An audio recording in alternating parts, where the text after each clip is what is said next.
মাওলানা মাহমুদুল হক সাহেব দাওয়াত বরকাতুল আলিয়া।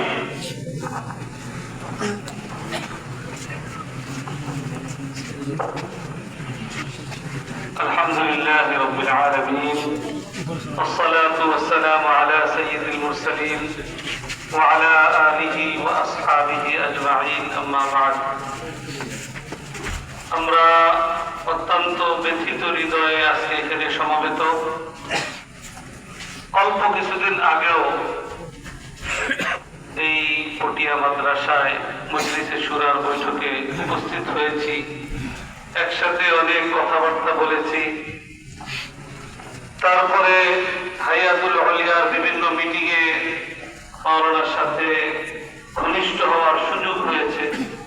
সর্বশেষ উনি স্টক করার পরে ঢাকায় সেন্ট্রাল হাসপাতালে থাকা অবস্থায় উনি অনেক আন্তরিকতার সাথে মাদ্রাসার সার্বিক অবস্থার বিবেচনায় মুরব্বিয়ানে কেরাম মাদ্রাসাকে নিয়ে ফিকির করতেছেন। এই ফিকিরের সাথে মাদ্রাসা যেন সুন্দর মতো যেভাবে পরিচালিত হয়ে আসছে মুরব্বিয়ানে কেরামের জামানা থেকে, সামনেও যেন সেভাবে পরিচালিত হয়, এটাই ওনার মধ্যে একমাত্র ফিকির আমরা লক্ষ্য করেছি। অসুস্থ অবস্থায়ও মাদ্রাসা কিভাবে সুন্দর মতো পরিচালিত হবে, মাদ্রাসার তালিম এবং তারবিয়াত সুন্দর মতো কিভাবে চলবে, এটাই ছিল ওনার একমাত্র ফিকির ভুল। আল্লাহ পাক যার যখন হায়াত শেষ হয় আল্লাহ পাক তাকে ডেকে কাছে নিয়ে যান। আমরা আশাবাদী যে তিনি দীর্ঘ 41 বছর এরকম একটি মাকবুল এদারায় খেদমত করবার এবং দায়িত্ব পালন করবার যে সুযোগ পেয়েছেন, এটা আল্লাহর দরবারে তার কবুলিয়াতের একটি বড় আলামত। আমরা আশাবাদী আল্লাহ পাক তার এই খেদমতকে কবুল করে আল্লাহ পাক তার আখিরাতের সফরকে সহজ করবেন এবং তার জন্য আমরা জান্নাতুল ফিরদাউসের প্রত্যাশা করি আল্লাহর রহমতের কাছে। পাশাপাশি এখানে মজলিসে শুরা সর্বোচ্চ মুরব্বিয়ানে কেরামগণ উপস্থিত আছেন।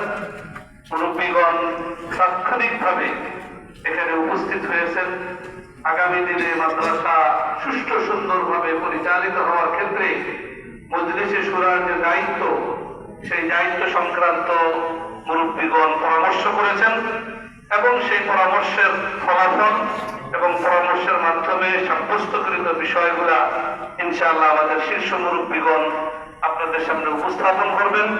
আমি আশা করব যে মাকবুল এদারা বর্তমান যে সকল মুরব্বিয়ানে কেরামের কাছে আল্লাহ পাক এই দায়িত্ব অর্পণ করেছেন, তাদের সুপরামর্শের মাধ্যমে সিদ্ধান্তকৃত সকল বিষয়ের সাথে আমরা একমত থেকে আমরা আমাদের এই প্রতিষ্ঠানের দেশের অন্যতম শীর্ষ দ্বীনী প্রতিষ্ঠানের কার্যক্রমকে আরো সুন্দর মতো এগিয়ে দেওয়ার ক্ষেত্রে আমরা প্রত্যেকে যার যার অবস্থান থেকে ইনশাআল্লাহ আন্তরিকতাপূর্ণ সহযোগিতার জন্য আমরা সকলেই সচেষ্ট থাকবো।